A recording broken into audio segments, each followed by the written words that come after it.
Good morning and welcome to the E-class of St. Xavier's High School, Anuppur. Today, we are going to study Science of Standard 7, Chapter number 12, that is Reproduction in Plants, Part 2. So children, till now, we have studied about the asexual reproduction in plants. Now, our next topic, that is sexual reproduction in plants. So, what is the reproductive organ? Okay, which is a reproductive organ of a plant? That is a flower. Okay, so flower are the reproductive parts of a plant. The stamens are the male reproductive part and the pistil is the female reproductive part. So, there are two parts. One is female and another is male reproductive part. The flowers which contain either only the pistil or only the stamen are called as unisexual flower. So flower which is having only one reproductive part, whether it is a male, whether it is a female, then that plant is known as, that flower is known as unisexual flower. And the flowers which contain both the stamen and the pistil are known as bisexual flowers. Let us see the examples. Corn, papaya and cucumber produces unisexual flowers, whereas mustard, rose and petunia have bisexual flowers. Both the male and the female unisexual flowers may be present in the same plant or in the different plant. So, it may be एक ही plant में unisexual flowers are also present and the bisexual flowers are also present. It depends on the plant. Anther contains pollen grains which produce male gametes. A pistil contains of stigma, style and ovary. So a pistil contains three things: stigma, style and ovary. The ovary contains one or more ovules. The female gamete, that is, or the egg, is formed in an ovule. In sexual reproduction, a male and a female gamete used to form a zygote. So when this male and the female gamete fuses, a cell formation occurs, that is the zygote. See children, this is the reproductive parts of a flower. Upper one is a female reproductive part, that is of a state of a plant, and this is the male reproductive part of a flower. So stigma, okay, the upper portion is the stigma. The downward portion, the tube-like structure, is known as style.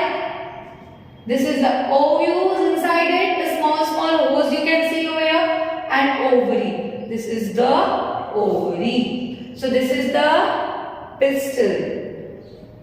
Here you can see the anther. In anther, the pollen grains is there. If you ever seen the flower, suppose shoe flower, उसमें जो yellow part होता है, okay, that in anther there is pollen grains.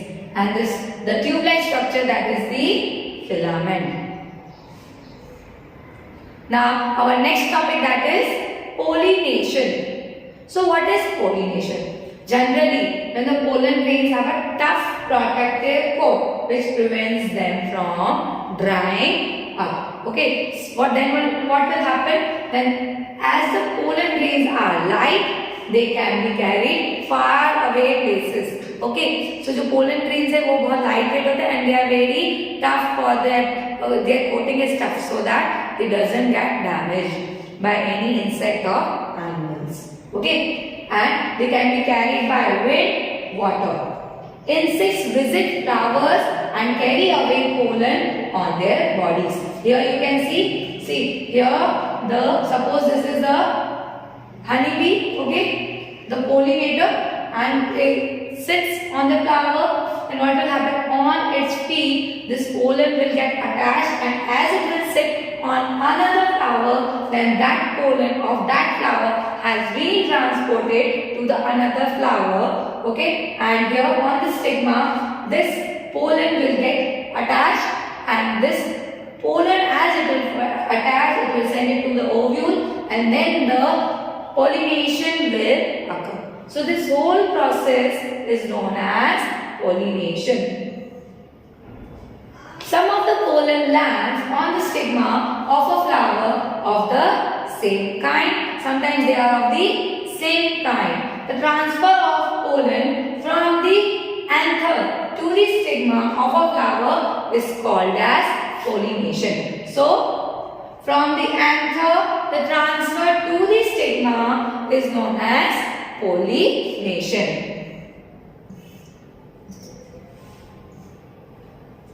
If the pollen lands on the stigma of the same flower, it is called as self-pollination. Suppose a flower has the same anther on its stigma, if it sticks, then it is known as self-pollination. अगर वो दूसरे flower या दूसरे plant पे जाके वो stick होगा, the anther, then that is known as cross-pollination.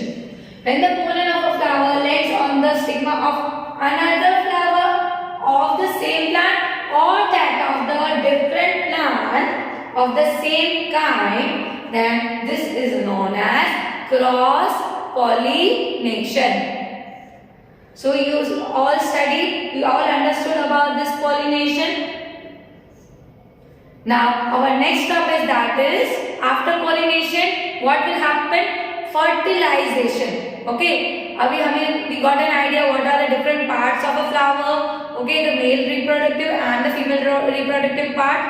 Then how they are transferred from one place to another, that is the pollination. And now the next step, that is the most important topic, that is fertilization. So when the cell which results after the fusion of the gamete is called as a zygote. When the male gamete and the female gamete fuses, at that time the formation, that cell is formed, that is known as zygote. The process of fusion of male and female gamete to form a zygote is called as fertilization. So this whole process of fusion of both the gametes is known as fertilization, and the zygote develops in an embryo. Let us see. The pollen grain has been reached over here, and this gamete is there. It will get transferred and here on the stigma, and then this tube-like structure is there, and it will reach to the ovary and then to the ovules, and then they will form a ovum. Okay, फिर ये क्या बनाना है दोनों? This black dot you can see, it is transferred over here, and this whole thing, the ovule. Okay, this is known as ovum. Here you can see, and then the zygote formation will occur. Our next topic, that is fruits and seed formation. How the fruits and seeds are formed after fertilization. Our fertilization, till fertilization we have all understood.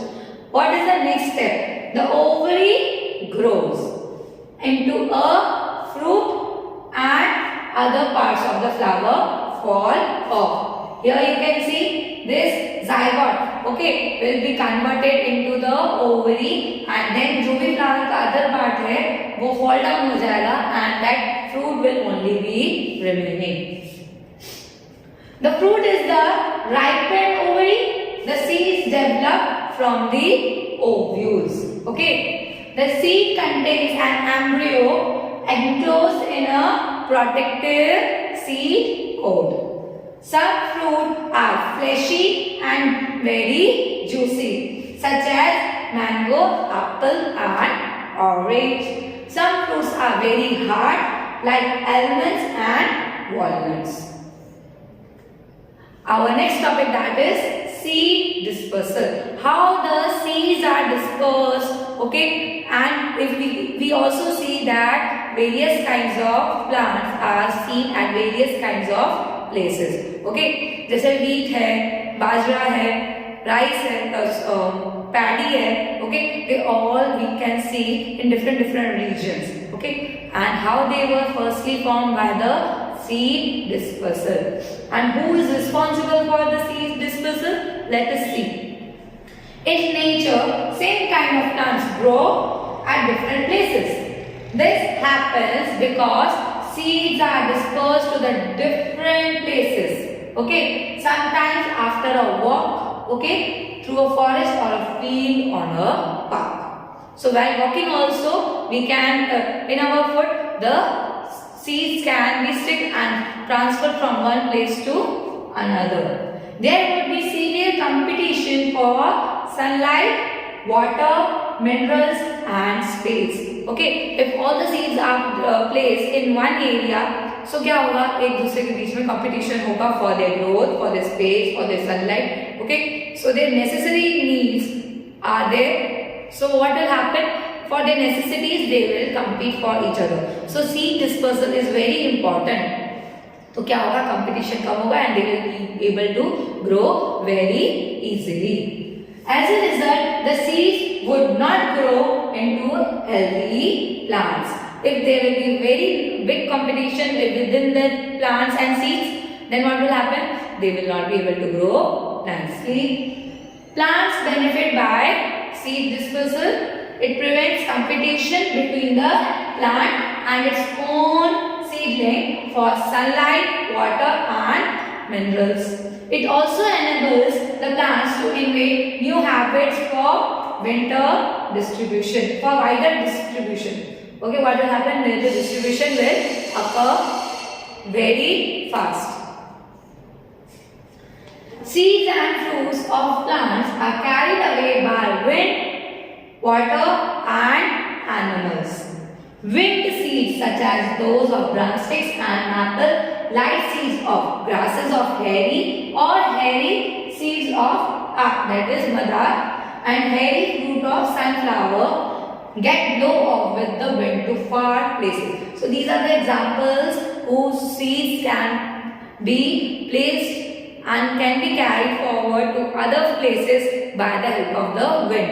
They are so light. Some seeds are dispersed by water.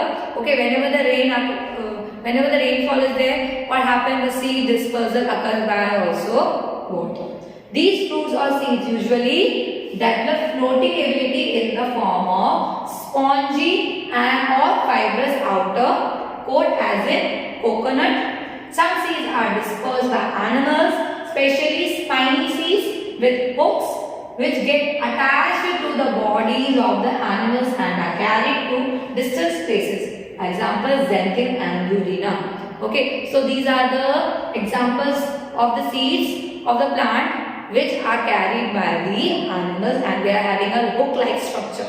Okay, some seeds are dispersed when the fruits burst with sudden jerks. Okay, suppose any fruit has been fallen from the tree, then what will happen? It will get dispersed by the just bursting of that the fruit and seed क्या हो जाएगा अलग and the fruit would be get separated, and in this way also the seed dispersal occurs. The seeds are scattered from far from the parent plant.